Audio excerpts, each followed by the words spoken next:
চিন্ময় কৃষ্ণের গ্রেফতারি নিয়ে তোলপাড় বাংলাদেশ। পড়শি দেশের এই অস্থির পরিস্থিতির মধ্যেই ডিসেম্বর আতঙ্ক তাড়া করে বেড়াচ্ছে ইউনূসের সরকার ও বাংলাদেশের সেনাকে। প্রসঙ্গত 1971 সালে 2রা ডিসেম্বর ভারতের ট্যাঙ্ক প্রথম তৎকালীন পূর্ব পাকিস্তান তথা বর্তমান বাংলাদেশে প্রবেশ করেছিল। পরবর্তীতে ভারতীয় সেনার সহায়তায় স্বাধীন রাষ্ট্র হিসেবে আত্মপ্রকাশ করে বাংলাদেশ। সেই ডিসেম্বর মাসকে নিয়েই আতঙ্ক ছড়িয়েছে বাংলাদেশের অন্তর্বর্তী সরকারের মধ্যে। এই আবহে বাংলাদেশ সেনার এক গোপন ছক সামনে এলো। সম্প্রতি বাংলাদেশ সেনার এক গোপন জার্নাল গোয়েন্দাদের নজরে এসেছে। তাতে ভারতের চিকেন নেক, ত্রিপুরা ও বনগা দিয়ে বাংলাদেশ সেনার আক্রমণের একটি গোপন কৌশল ফাঁস হয়েছে। সূত্রের খবর, ভি আকারে অথবা ইউ প্যাটার্নে এই আক্রমণের একটা গোপন ছক কষেছে বাংলাদেশ সেনা। এই জার্নালে যে ম্যাপটা দেওয়া রয়েছে তুমি দেখবে সেই ম্যাপে ভি প্যাটার্নটাই উল্লেখ করা হয়েছে। অর্থাৎ বর্ডারে রিবর্ডার বা ডিবর্ডার যদি হয়, সেই প্রয়োজন যদি হয়, ডাইনামিক ওয়ে কথা বলছেন তারা, এবং অর্ডার অফ ব্যাটেলের কথা বলছেন, অর্থাৎ যুদ্ধের কৌশলের কথা বলছেন।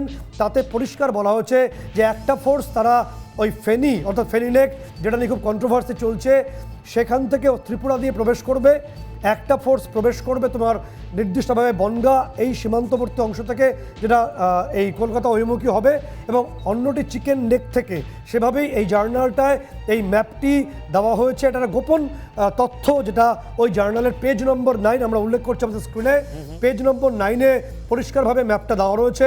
বাংলাদেশ এক্স ব্রিগেডিয়ার এবং কর্নেলদের হাতে তৈরি হয়েছে জার্নালটা। তারা সাজেস্ট করছেন যে বর্তমান আর্মি ঠিক কীভাবে তাদের ভূকৌশলগত পদ্ধতিকে ব্যবহার করে ভারতে তাদের আধিপত্য তৈরি করতে পারে। পাশাপাশি ঢাকার সেনানিবাসে বসে পাক গুপ্তচর সংস্থার কর্তারা ভারতে হানার ছক কষছেন বলে সূত্রের খবর। অবশ্য হাত গুটিয়ে বসে নেই ভারতও। এই গোপন তথ্য সামনে আসার পরই ভারত বাংলাদেশ সীমান্তে কাঁটাতারের বেড়া বসানোর কাজে আরও গতি আনতে নির্দেশ দেওয়া হয়েছে বলে সূত্রের খবর। পাশাপাশি সীমান্ত এলাকায় পরিকাঠামোর উন্নয়নেও জোর দেওয়া হচ্ছে। ইতিমধ্যেই অত্যাধুনিক পিনাকা মিসাইলকে বাংলাদেশমুখী করা হয়েছে। এছাড়া উত্তর পূর্ব ভারতে সেনার বহর বাড়ানোরও নির্দেশ দেওয়া হয়েছে বলে সূত্রের খবর। যার জেরে বাংলাদেশ সেনা সহ সেদেশের অন্তর্বর্তী সরকারের মধ্যে ডিসেম্বর আতঙ্ক গ্রাস করেছে। এবং সেই অজুহাত দেখিয়ে ভারত 6 তারিখে আনুষ্ঠানিকভাবে যুদ্ধ ঘোষণা করে পাকিস্তানের বিরুদ্ধে। এবং তারপরে আমরা যেটা দেখেছি সেটা হচ্ছে